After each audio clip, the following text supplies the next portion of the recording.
Hi. In this set of notes, we are starting chapter 7, which deals with exponential and logarithmic functions.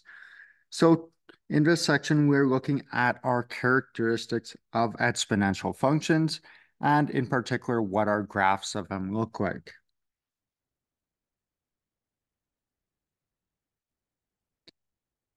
So an exponential function is any function of the form y equals a times b to the power of x. Now, our a cannot equal 0, but it can equal 1. So in some cases, we don't have a value in front because 1 times anything is itself. But we can't have 0 here because 0 times anything gives us 0. Now, for these exponential functions, we have the restriction that b has to be greater than 0, and it cannot equal 1. If our b value is 1, 1 to the power of anything is going to be itself, and now just create a horizontal line. Now, graphs of exponential functions have the following characteristics. So if they have one x-intercept, or sorry, no x-intercepts, they have a y-intercept at a, so at whatever a value is in that previous equation. Our curve goes from quadrant 2 to quadrant 1. Our domain is all real numbers, and our range is greater than 0. Now, graphs of exponential functions take two main shapes.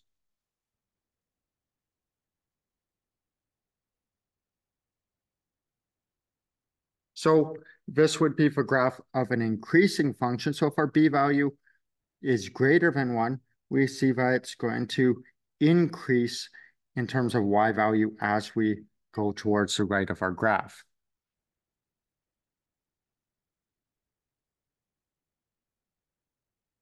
What you'll also notice is whatever a value is in our equation is going to be our y-intercept here.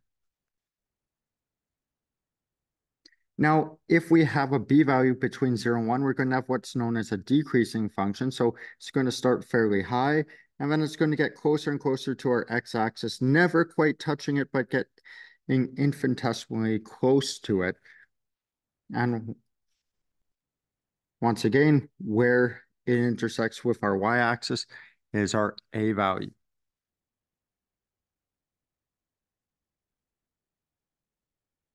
Now to graph these, we'll simply utilize a table of values.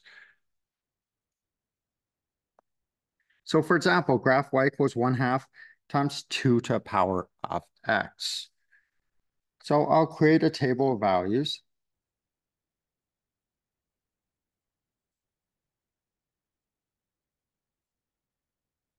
So let's do x values from, let's say, -3 to +3.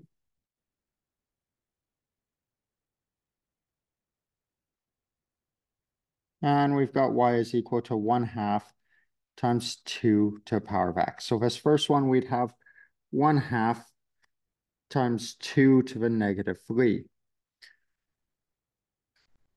So that would be 1/2 times 2 to the -3 would be 1/8. So that gives us 1/16. So at -3, we're at 1/16. So we're extremely close to the x-axis. Next one, we've got -1/2. So we've got 1/2 times 2 to -2. So that's 1/2 times 1/4. So that's 1/8. So that's fairly close to our x-axis, but just slightly higher off of it than our previous one. Next one, we've got 1/2 times 2 to -1. So that's the same as 1/2 times 1/2. So we have a y value of 1/4. So at -1, we are at a y value of 1/4. At 0, we've got 1/2 times 2 to the power of 0. So that's 1/2 times 1, which gives us 1/2. So as expected, this value here is our y-intercept.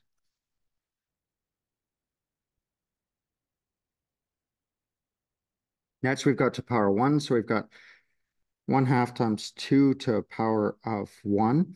So that's 1/2 times 2. So that gives us 1. So at 1, we're at 1.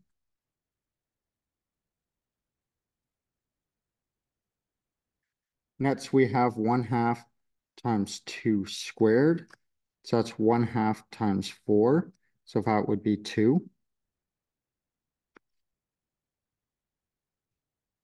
So at 2, we are at 2.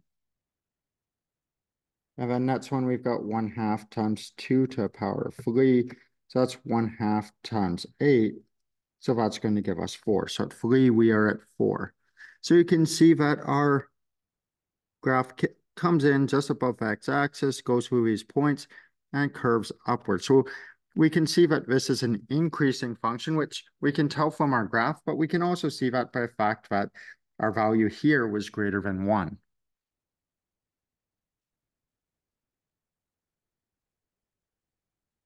Okay, we'll graph another one.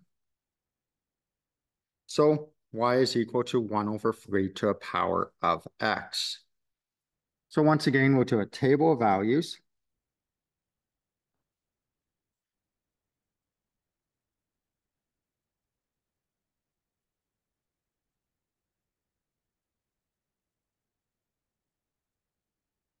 And we'll once again go from -3 to +3.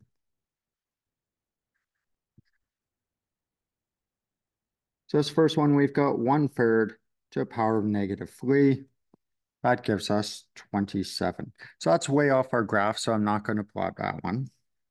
Next one, we have 1/3 to the -2. That gives us 9. So at -2, we are up at +9 for y. Next, we've got to -1. So we've got 1/3 to -1, which gives us 3. So at -1, we are at 3.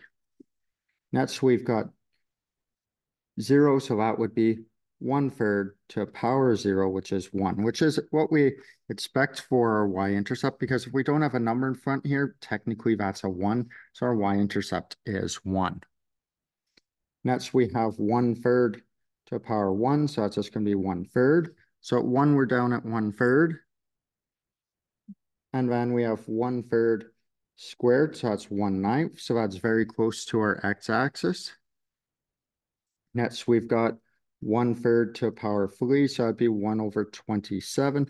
So that's even closer to our x-axis. So you can see our graph is decreasing, getting closer and closer to our x-axis without ever actually touching it.